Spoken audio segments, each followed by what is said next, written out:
बताएंगे। तो हेलो दोस्तों, स्वागत है आपका हमारे यूट्यूब चैनल पर। तो दोस्तों आज हम ईवीएस का मोस्ट इम्पोर्टेंट क्वेश्चन करने जा रहे हैं जो सीटेट में बार बार पूछे जाते हैं। 13 क्वेश्चन नंबर फर्स्ट, प्रेक्षण विधि की सीमाएं हैं। ऑप्शन नंबर ए, यह विधि मितव्ययी नहीं है। ऑप्शन नंबर बी, इस विधि में प्रेक्षण सूक्ष्मता से करने पर प्राप्त परिणाम अधिक वैध और विश्वसनीय नहीं होते। ऑप्शन नंबर सी, इस विधि से व्यक्ति के आंतरिक व्यवहारों का अध्ययन संभव नहीं है। या ऑप्शन नंबर डी, उपरोक्त में से सभी। तो बताइए प्रेक्षण विधि की सीमाएं क्या है। तो इसका राइट आंसर होगा ऑप्शन नंबर थर्ड, उपरोक्त में से सभी हैं। Option number D is right answer. ये रहा क्वेश्चन नंबर दूसरा, इकोसिस्टम की सही परिभाषा क्या है। ऑप्शन नंबर ए, परस्पर क्रिया करने वाला जीव समुदाय। ऑप्शन नंबर बी, किसी स्थान पर अजीवीय घटक। ऑप्शन नंबर सी, पृथ्वी और वायुमंडल का क्षेत्र जहां जीव रहते हैं। या ऑप्शन नंबर डी, जीव समुदाय और उसके वातावरण का संतुलित तंत्र। तो बताइए इकोसिस्टम की सही परिभाषा क्या है। तो इसका राइट आंसर होगा जीव समुदाय और उसके वातावरण का संतुलित तंत्र। Option number D is right answer. ये रहा क्वेश्चन नंबर तीसरा, मानव विकास के क्रम में 2 पैरों पर चलने का सबसे बड़ा लाभ है। ऑप्शन नंबर ए, शरीर को अच्छी प्रकार आधार देना। ऑप्शन नंबर बी, शरीर का भार कम होना। ऑप्शन नंबर सी, हाथ स्वतंत्र रूप से मस्तिष्क की आज्ञा अनुसार कार्य कर सकते हैं। या ऑप्शन नंबर डी, अधिक तेज चलना। तो बताइए मानव विकास के क्रम में 2 पैरों पर चलने का सबसे बड़ा लाभ क्या है। तो इसका राइट आंसर होगा हाथ स्वतंत्र रूप से मस्तिष्क की आज्ञा अनुसार कार्य कर सकता है। Option number third is right, C is right answer. ये रहा क्वेश्चन नंबर चौथा, भूकंप की तीव्रता मापने के यंत्र को क्या कहते हैं। Option number A, physiograph. Option number B, seismograph. Option number C, cardiograph. या ऑप्शन नंबर डी, बैरोग्राफ। तो बताइए भूकंप की तीव्रता मापने के यंत्र को क्या कहते हैं। तो इसका राइट आंसर होगा ऑप्शन नंबर बी, सिस्मोग्राफ। भूकंप की तीव्रता सिस्मोग्राफ से मापा जाता है। Option number B is right answer. ये रहा क्वेश्चन नंबर 5, सूर्य से निकटतम ग्रह कौन सा है। ऑप्शन नंबर ए, मंगल। ऑप्शन नंबर बी, बृहस्पति। ऑप्शन नंबर सी, शुक्र। या ऑप्शन नंबर डी, बुध। तो बताइए सूर्य से निकटतम ग्रह कौन सा है। तो इसका राइट आंसर होगा ऑप्शन नंबर डी, सूर्य के सबसे निकट बुध ग्रह है। Option number D is right answer. ये रहा क्वेश्चन नंबर 6, गिर राष्ट्रीय पार्क किस राज्य में स्थित है। ऑप्शन नंबर ए, राजस्थान में। ऑप्शन नंबर बी, गुजरात में। ऑप्शन नंबर सी, मध्य प्रदेश में। या ऑप्शन नंबर डी, महाराष्ट्र में। बताइए गिरिराज पार्क किस राज्य में है। तो गिरि राष्ट्रीय पार्क बताइए, तो ये गुजरात में है। Option number B is right answer. Giriraj राष्ट्रीय पार्क जो है ये राष्ट्रीय पार्क गुजरात में है। ये रहा क्वेश्चन नंबर 7, निरीक्षण विधि की विशेषता नहीं है। ऑप्शन नंबर ए, यह एक मनोवैज्ञानिक विधि है। ऑप्शन नंबर बी, यह प्रत्यक्ष अनुभव पर आधारित है। ऑप्शन नंबर सी, यह एक बाल केंद्रित विधि है जिसमें शिक्षक एक प्रशासक के रूप में होता है। या ऑप्शन नंबर डी, यह विधि विभिन्न सर्वेक्षणों द्वारा अपनाई जाती है। तो बताइए निरीक्षण विधि की विशेषता नहीं पूछा है, तो इसका राइट आंसर क्या होगा। तो इसका राइट आंसर होगा ऑप्शन नंबर सी, यह एक बाल केंद्रित विधि है जिसमें शिक्षक एक प्रशासक के रूप में होता है। इसका राइट आंसर होगा ऑप्शन नंबर सी। ये क्वेश्चन नंबर 8, पर्यावरण शिक्षा में समस्या समाधान विधि का गुण है। ऑप्शन नंबर ए, लक्ष्य केंद्रित विधि। ऑप्शन नंबर बी, सृजनात्मक विधि। ऑप्शन नंबर सी, रचनात्मक विधि। या ऑप्शन नंबर डी, ये सभी। तो पर्यावरण शिक्षा में समस्या समाधान विधि का गुण है ये लक्ष्य केंद्रित विधि भी होता है, सृजनात्मक विधि भी होता है और चयनात्मक विधि भी होता है। तो इसका राइट आंसर होगा option number D. Option number D is right answer. ये रहा क्वेश्चन नंबर 9, किसी पारितंत्र में तत्वों का चक्रण कहलाता है। ऑप्शन नंबर ए, जीव भू रासायनिक चक्र में। ऑप्शन नंबर बी, भूवैज्ञानिक चक्र में। या ऑप्शन नंबर सी, रासायनिक चक्र में। या ऑप्शन नंबर डी उपरोक्त में से कोई नहीं। तो किसी पारितंत्र में तत्वों का चक्रण कहलाता है, तो ये कहलाता है भू रासायनिक चक्र। Option number first is right answer. ये रहा क्वेश्चन नंबर 10। चिपको आंदोलन के प्रेरणा हैं। Option number A Hemvati Nandan Bahuguna, option number B Sundar Lal Bahuguna, या option number C Mother Teresa, या option number D Mahatma Gandhi. तो बताइए चिपको आंदोलन के प्रेरणा कौन है? तो इसका राइट आंसर होगा Sundar Lal Bahuguna. Option number B is right answer, Sundar Lal Bahuguna. ये रहा क्वेश्चन नंबर 11। इंसुलिन की रासायनिक प्रकृति है। Option number A vitamin, option number B protein, option number C वसा, या ऑप्शन नंबर डी कार्बोहाइड्रेट। तो बताइए इंसुलिन की रासायनिक प्रकृति क्या है? तो इंसुलिन की रासायनिक प्रकृति होती है protein. Option number B is right answer, protein. ये रहा क्वेश्चन नंबर 12। पौधों में अर्धसूत्री विभाजन होता है। ऑप्शन नंबर ए मूल शीर्ष में, ऑप्शन नंबर बी परागकणों में, ऑप्शन नंबर सी तने में, या ऑप्शन नंबर डी परागकोश में। तो पौधों में अर्धसूत्री विभाजन किस में होता है? तो इसका राइट आंसर होगा परागकोश में। Option number D is right answer. ये रहा क्वेश्चन नंबर 13। जैविक समुदाय में प्राथमिक उपभोक्ता हैं।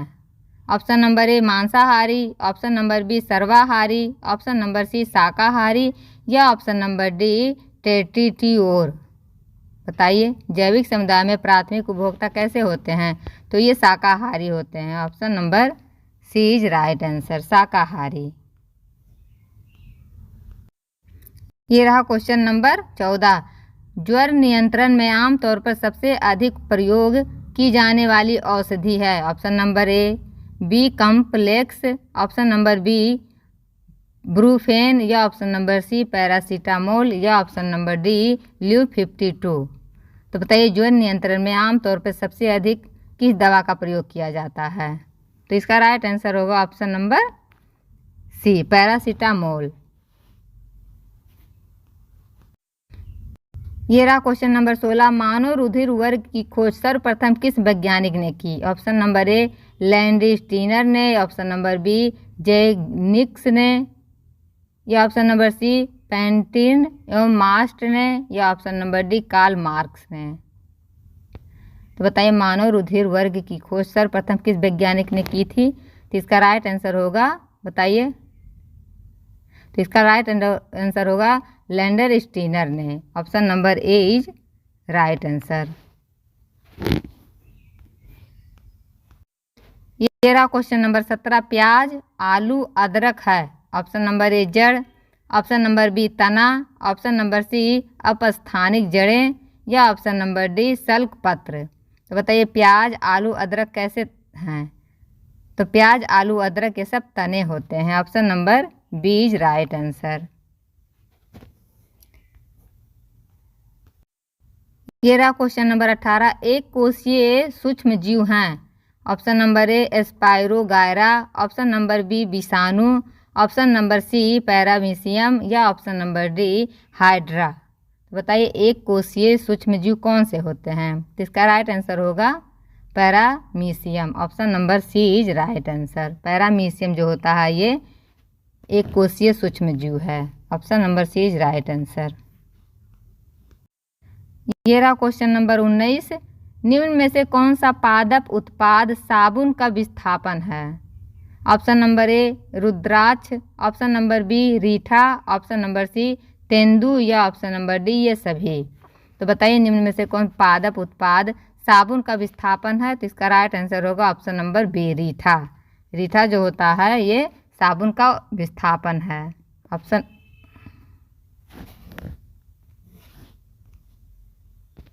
Option number B is right answer.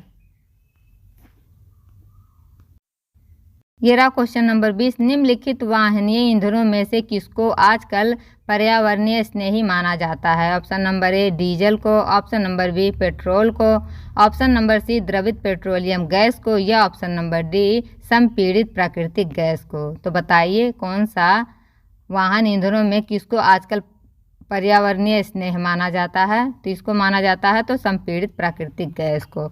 Option number D is right answer. ये रहा क्वेश्चन नंबर 21, गैसीय अपशिष्ट है। ऑप्शन नंबर ए सब्जियों एवं फलों के छिलके, ऑप्शन नंबर बी घरों की नालियों का गंदा पानी, ऑप्शन नंबर सी खेत खलिहानों से निकलने वाला कचरा, या ऑप्शन नंबर डी लकड़ी कोयले से जलने वाला धुआं। बताइए गैसीय अपशिष्ट है, इसमें से कौन सा है? तो इसका राइट आंसर होगा लकड़ी कोयला से जलने वाला धुआं जो है ये गैसीय अपशिष्ट है। Option number D is right answer. ये रहा क्वेश्चन नंबर 22, निम्नलिखित में से कौन से पौधे दूर दूर प्रसारित होंगे? ऑप्शन नंबर ए बीजाणु द्वारा प्रकीर्णित पौधे, ऑप्शन नंबर बी बीज द्वारा प्रकीर्णित पौधे, या ऑप्शन नंबर सी फल द्वारा प्रकीर्णित पौधे, या ऑप्शन नंबर डी कायकी जनन द्वारा वितरित। बताइए निम्नलिखित में से कौन से पौधे दूर दूर प्रसारित होते हैं? तो इसका राइट आंसर होगा फल द्वारा प्रकीर्णित पौधे। Option number C is right answer. ये रहा क्वेश्चन नंबर 23, जब एक जीव लाभ लेता है बगैर दूसरे सहवासी जीव को प्रभावित किए तो कहलाता है? ऑप्शन नंबर ए परजीवी, ऑप्शन नंबर बी मृतोपजीवी, या ऑप्शन नंबर सी सहभोजी, या ऑप्शन नंबर डी सहजीवी। तो बताइए जब एक जीव लाभ लेता है बगैर दूसरे सहवासी जीव को प्रभावित किए तो क्या कहलाता है? तो ये कहलाता है सहजीवी। Option number D is right answer. ये रहा क्वेश्चन नंबर 24, जब मोर सांप को खाता है, सांप कीड़ों को खाता है और कीड़े हरे पौधे को खाते हैं तो मोर का पोषण तल क्या होगा? ऑप्शन नंबर ए प्राथमिक उपभोक्ता है, ऑप्शन नंबर बी अंतिम अपघटक है, ऑप्शन नंबर सी प्राथमिक अपघटक है, या ऑप्शन नंबर डी खाद्य पिरामिड के शीर्ष पर है। तो बताइए जब मोर सांप को खाता है, सांप कीड़ों को खाता है और कीड़े जो होते हैं हरे पौधे को खाते हैं तो मोर किस तल पर होगा? तो इसका राइट आंसर होगा वो खाद्य पिरामिड के शीर्ष पर होगा। Option number D is right answer. ये रहा क्वेश्चन नंबर 25, निम्न में से कौन सा कार्यान्वित शैल का उदाहरण है? कायांतरित जो होता है कौन सा उदाहरण है? पहला बलुआ पत्थर, दूसरा ग्रेनाइट, तीसरा संगमरमर, या ऑप्शन नंबर डी चूना पत्थर। तो बताइए निम्नलिखित में से कौन सा कार्यान्वित शैल का उदाहरण है? इसका राइट आंसर होगा ऑप्शन नंबर सी संगमरमर। Option number C is right answer.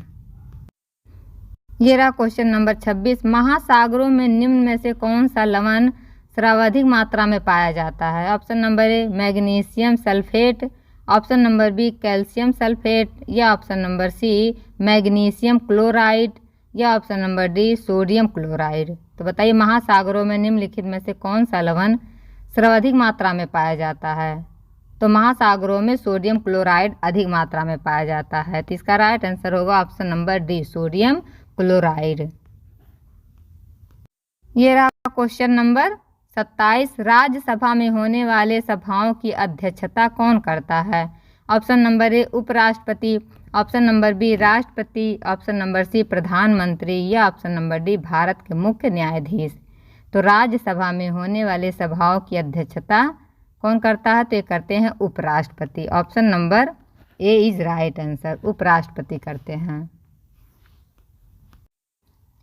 यह रहा क्वेश्चन नंबर 28, निम्न में से किस मिट्टी की विस्तार भारत के सर्वाधिक क्षेत्र पर है? ऑप्शन नंबर ए काली मिट्टी, ऑप्शन नंबर बी जलोढ़ मिट्टी, ऑप्शन नंबर सी लाल मिट्टी, या ऑप्शन नंबर डी बलुई मिट्टी।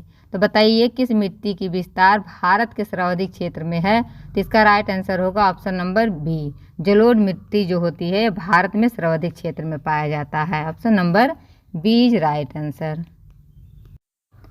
ये रहा क्वेश्चन नंबर 29, जो शाकाहारी जंतु भोजन के लिए हरे पौधे पेड़ पौधे पर निर्भर रहते हैं? ऑप्शन नंबर ए प्रथम चरण उपभोक्ता, ऑप्शन नंबर बी द्वितीय चरण उपभोक्ता, ऑप्शन नंबर सी तृतीय चरण उपभोक्ता, या ऑप्शन नंबर डी उपभोक्ता।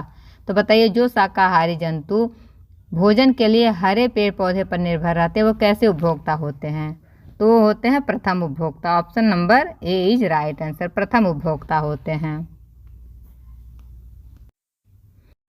ये रहा क्वेश्चन नंबर 30, प्लेग है। ऑप्शन नंबर ए विषाणु जनित बीमारी, ऑप्शन नंबर बी कवक जनित बीमारी, या ऑप्शन नंबर सी जीवाणु जनित बीमारी, या ऑप्शन नंबर डी खनिज जनित बीमारी। बताइए प्लेग कैसा रोग है?